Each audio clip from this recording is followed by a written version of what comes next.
और 24 न्यूज़ में आपका स्वागत है। आज समाजवादी पार्टी के राष्ट्रीय अध्यक्ष अखिलेश यादव एक निजी कार्यक्रम में पहुंचे। मीडिया से मुखातिब होते हुए अखिलेश यादव ने कहा कि जब आदमी का संतुलन बिगड़ता है तो ज़बान भी बदल जाती है। विधानसभा में मुख्यमंत्री से अपेक्षा रहती है कि शालीनता से, शिष्टता से लोगों को प्रेरणा दें, लेकिन जिस तरह का भाव दिखाई दे रहा है यह भजन करने वालों का भाव है। जो अपने आप को साध के चले वो साधु है। सपा मुखिया ने कहा कि मुख्यमंत्री योगी आदित्यनाथ महाकुंभ में हुए घोटाले और जनता के लोगों की जो जानें अव्यवस्था के कारण गई हैं उसको छुपाने के लिए इस तरह की भाषा का प्रयोग कर रहे हैं। साथ ही सपा मुखिया ने यह भी कहा कि हजारों करोड़ खर्च करने का दावा करने वाली सरकार कुंभ में आए श्रद्धालुओं को कोई सुविधा उपलब्ध नहीं करा पाई है, जिसके कारण हजारों लोगों की जान गई। यातायात व्यवस्था चरमरा गई, जिसके कारण श्रद्धालुओं की सड़क हादसे और रेलवे स्टेशन पर भगदड़ में बड़ी तादाद में मौत हो रही है। उर्दू के बयान पर अखिलेश यादव ने कहा कि मुख्यमंत्री इस बात को समझते नहीं हैं। उर्दू भाषा इस देश की ज़मीन से जन्मी भाषा है। उर्दू हमारी भारतीय भाषा है। उर्दू हिंदी में वही फ़र्क है। कुमाऊनी और गढ़वाली जानता होगा। मुख्यमंत्री से पूछें स्टेशन की हिंदी क्या है, क्रिकेट की हिंदी क्या है। अंग्रेज़ी का प्रभाव हमारी संस्कृति पड़ा है। मुख्यमंत्री के अंदर नकारात्मकता है।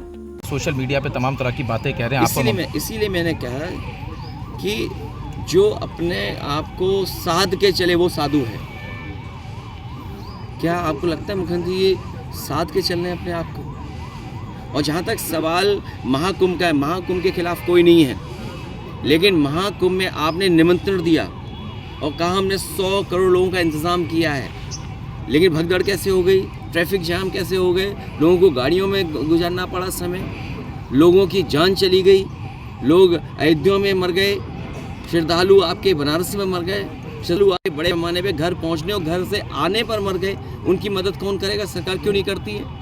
और फिर आपने छिपा के क्यों रखा कि आपके वाटर का पैरामीटर क्या है? आप समझते हो ये बैक्टीरिया कहाँ से आता है? ये बैक्टीरिया जहाँ से आता है शायद मुख्यमंत्री जी को पता भी नहीं है। अगर मुख्यमंत्री जी को ये जानकारी होती तो शायद खुद भी स्नान नहीं करते। और अब बात समझ में आई है कि मुख्यमंत्री जी कपड़े पहन करके क्यों स्नान कर रहे थे, क्योंकि उन्हें रिपोर्ट पता होगा पॉल्यूशन बोर्ड की, उन्हें एनजीटी की रिपोर्ट पता होगी कि बैक्टीरिया कितने हैं पानी में, लेकिन मुख्यमंत्री जी को पता होना चाहिए कपड़ों से बैक्टीरिया नहीं रुकता है, कपड़ों से बैक्टीरिया नहीं रुकता है, बैक्टीरिया तो जाएगा ही जाएगा। इसीलिए मैंने मांग की है श्रद्धालु जिनकी जान गई है उनकी मदद सरकार करे, और इस स्नान के बाद जो लोग बीमार हुए हैं उनके पूरे इलाज का इंतजाम भी सरकार करे। सुनने में आ रहा है कि कल्प वासी लोग बड़े पैमाने पर बीमार हो गए बनारस में जाकर के। इसकी जांच आप बेहतर कर सकते हैं। उनको जो बीमारी है, उनको जो दिक्कत पैदा हुई है वो स्नान के बाद पैदा हुई है। सर, लगातार आपकी जो पार्टी के नेता हैं, चाहे वो मनीष जी हों या अब पूर्व MLC उदयवीर सिंह, सब पे लगातार FIR हो रही है।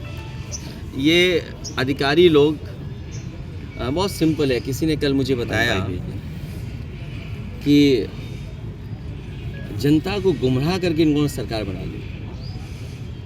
अब अधिकारी ने गुमराह करना।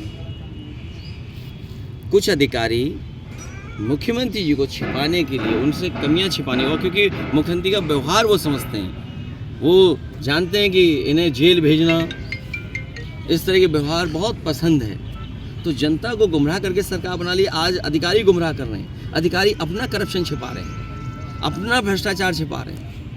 आप बताइए कितने बड़े पैमाने पे भ्रष्टाचार हो गया है। सुनने में आया कि शौचालय में पिछले कुंभ में भी हुआ था, पिछला अर्ध कुंभ जो सरकार ने किया था उसमें शौचालय में भी बड़े पैमाने में घोटाला था, और इस समय भी जब जांच होगी तो शौचालय सबसे ज़्यादा घोटाले में निकलेगा।